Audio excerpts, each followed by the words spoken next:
Act बनाया जाता है और उसमें एक प्रावधान किया जाता है कि अगर डिफेंस इंडस्ट्रीज के अंदर अगर आप हड़ताल करेंगे तो आपको 1 साल के लिए जेल होगी और 10,000 रुपए का जुर्माना होगा। यह उनका कोई व्यक्तिगत निर्णय नहीं है। केंद्र सरकार के किसी भी एक मंत्री का जो निर्णय है वो सामूहिकता की भावना को प्रदर्शित करता है और किसी भी मंत्री के द्वारा दिया गया निर्णय से प्रधानमंत्री अपने दायित्वों से मुक्त नहीं हो सकते। और वही सरकार जब मदान होती है, सत्ता के नशे में चूर होती है, तो गलत काम करती है और उसका पहला शिकार मजदूर होता है, उद्योग होता है। यहाँ के मजदूरों की और किसी भी तरह से सरकार की आवाज से कम नहीं है।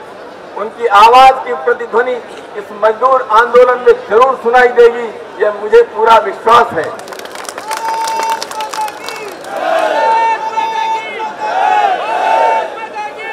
सबको ये सिखाया गया कि हम सब रिस्पॉन्सिव कोऑपरेशन करने वाले लोग हैं।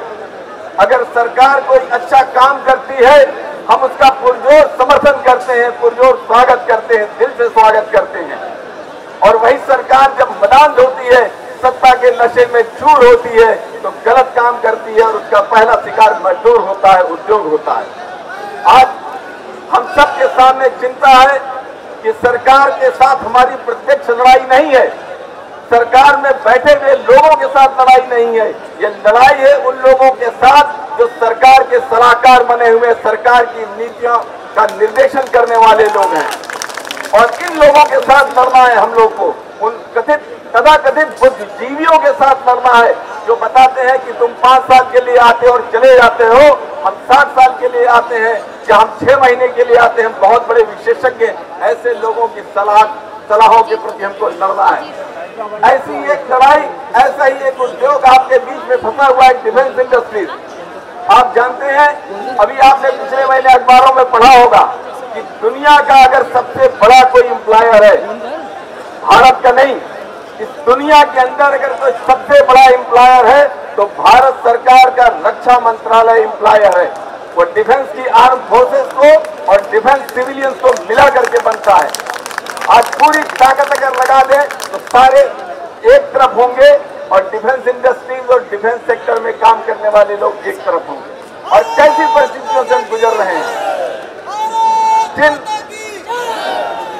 जिन रक्षा सेनाओं को इस भारत सरकार ने जिम्मेदारी दी है कि आप राष्ट्र की सीमाओं की सुरक्षा करेंगे और उस सेना के पीछे ताकत के रूप में खड़ी है डिफेंस की इंडस्ट्रीज। वह 41 ऑर्डिनेंस फैक्ट्रियों के रूप में ऑर्डिनेंस फैक्ट्री बोर्ड था और 9 डिफेंस के पब्लिक सेक्टर अंडरटेकिंग थे जो अभी तक ये काम कर रहे थे। और भारत सरकार पूरा का पूरा उस पर आश्रित थी और हमने ये प्रूव किया कि हमारा जो एग्जिस्टेंस है वह जरूरी क्यों है। 1965 के युद्ध के बाद से लगातार हमने अपनी क्षमता का विकास किया और जब जब रक्षा सेनाओं को जिन सामग्रियों की जरूरत पड़ी उन सारी सामग्रियों को हमने आपूर्ति की है। लेकिन आज सरकार में बैठे हुए लोग इन इंडस्ट्रीज को प्रॉफिट ओरिएंटेशन के हिसाब से देख रहे हैं। उनको लगता है कि यह रक्षा उत्पादन करने वाली यूनिट प्रॉफिट में है कि नहीं है। चिंता इस बात की है कि इनके सलाहकार किसी दिन सरकार को यह न समझाएं इन मजदूरों को जो रक्षा सेनाओं में आर्म फोर्सेस के लोग हैं, चाहे आर्मी में हो, एयरफोर्स में, नेवी में हो, इनको भी किसी दिन मनरेगा के तहत न लगा दें। अगर ऐसी सलाह आएगी और ऐसे काम करने वाले लोग होंगे तो ये चिंता की बात है। आज हमसे अपेक्षा की जा रही है कि आयुध निर्माण या प्रॉफिट करें, आर्मी के बेस वर्कशॉप को मॉडल में काम करें, स्टेशन वर्कशॉप बंद कर दिए जाएं, एमईएस की हजारों वैकेंसीज को सरेंडर कर दिया जाए और उनकी सैंक्शन पोस्ट को घटा दिया जाए। देश भर में जो 51 डीआरडीओ की लैब्स हैं उनको रिस्ट्रक्चर किया जाए, बहुत सारी लैब्स को मर्ज कर दिया जाए। डीजीक्यूए जो देश में रक्षा सामग्री की आपूर्ति होती है उसकी क्वालिटी को सुनिश्चित करने के लिए डीजीक्यूए और डीजीएक्यूए को थर्ड पार्टी इंस्पेक्शन में कन्वर्ट करके इनको भी बंद करने की कोशिश हो रही है। नेवी के अंदर हजारों पदों को, सिविलियंस के हजारों पदों को घटाया जा रहा है और सिर्फ इसलिए कि सरकार को एक नई सोच दी जा रही है, नई दिशा दी जा रही है।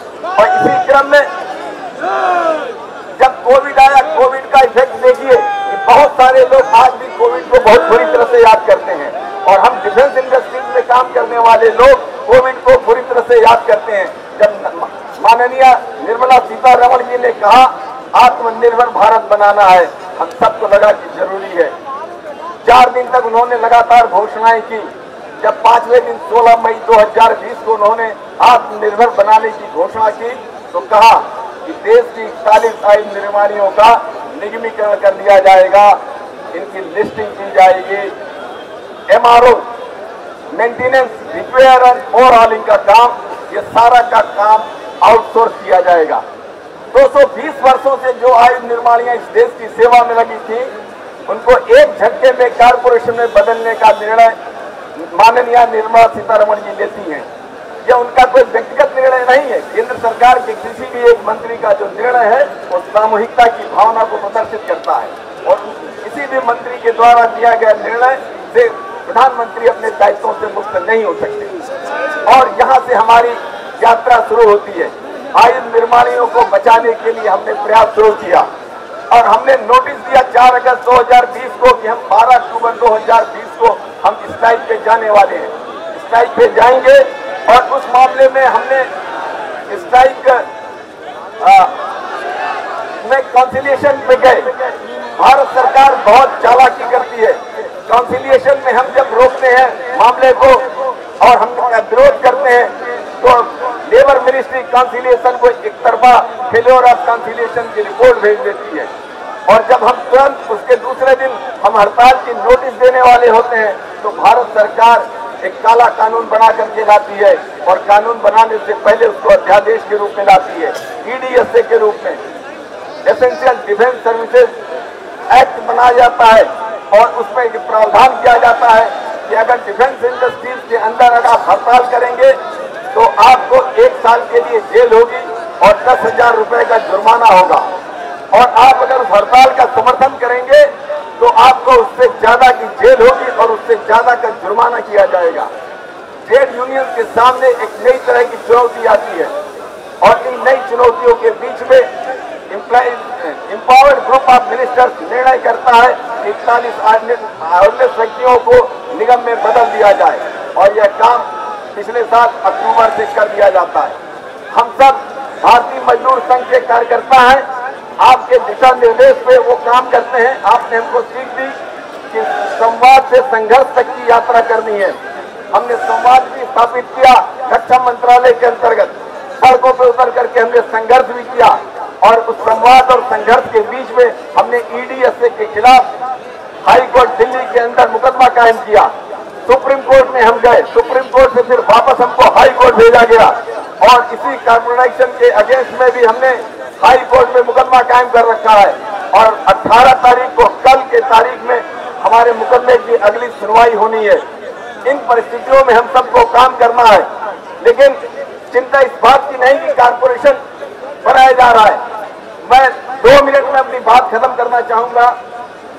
भारत सरकार की फाइनेंस मिनिस्ट्री ने एक ऑफिस मेमोरेंडम इश्यू किया 13 दिसंबर 2021 को, guideline for implementation of new public sector enterprises policy for CPSEs in non strategic sector. देश के सभी पब्लिक सेक्टर्स को 4 हिस्सों में बांट दिया गया है। एक तरफ स्ट्रेटेजिक सेक्टर है, एक तरफ नॉन स्ट्रेटेजिक सेक्टर है। स्ट्रेटेजिक सेक्टर में atomic energy, space, defence, transport and telecommunication, power, petroleum, coal and other minerals, banking, insurance, financial services. और माननीय अध्यक्ष जी, सबसे जो चिंता की बात है उसके पैरा नंबर 1.2 में लिखा है CPSEs, central public sector enterprises in the strategic sector, non strategic sector are to be taken up for privatization, merger, subsidiarization with another CPSEs or for closure. Only a bare minimum presence of CPSEs in the aforesaid strategic sector is to be maintained. पहले उन्होंने कहा कि strategic sector में 4 कंपनियां रहेंगी। हमारे पास 9 पहले से थी, HCL था, मिधानी था, और इस तरह की 9 कंपनियां थी। 7 हम बन गए, 16 हो गए। 4 रखने का विचार था, इनमें से किनको रखते और किनको मारते पता नहीं था। और अभी जो ये गवर्नमेंट का जो ऑर्डर है 13 दिसंबर 2021 का, वो ये कहता है कि मिनिमम वेरेस्ट कोई कंपनी रहेगी। आप सोच लीजिए कि देश किस तरफ जाने वाला है। आज जो लोग रत्ना हैं, नवरत्न है, मिनी रत्न है, वो सब अपनी हैसियत को ध्यान में रखें और ये उम्मीद करें कि भारतीय मजदूर संघ का आज का ये आंदोलन सफल होगा और हम सबको सफलता मिलेगी। और ये लड़ाई आखिरी नहीं है। इस यहाँ पे उपस्थित आज का युवा वर्ग अपेक्षा करता है कि आने वाले समय में भारतीय मजदूर संघ ऐसे ही आज जैसे उद्योग को बचाने की लड़ाई लड़ रहा है, एक दिन आप न्यू पेंशन स्कीम को समाप्त करने की लड़ाई लड़ेंगे और ओल्ड पेंशन स्कीम को बहाल करने की लड़ाई लड़ेंगे। और 2024 में वो लड़ाई तब तक समाप्त नहीं होगी जब तक कि न्यू पेंशन स्कीम समाप्त नहीं हो जाती। मैं ऐसा अनुरोध निवेदन करके अपनी वाणी को विराम देता हूँ। जय हिंद, जय भारत। नेशनल दस्तक की आपसे गुजारिश है कि अगर इसको बचाना चाहते हैं तो नेशनल दस्तक को सब्सक्राइब करने के लिए रेड कलर के सब्सक्राइब बटन को दबाएं, फिर बेल आइकन की घंटी दबाएं। नेशनल दस्तक को बचाने के लिए बहुत जरूरी है कि हर खबर को शेयर करें, लाइक करें, कमेंट जरूर करें।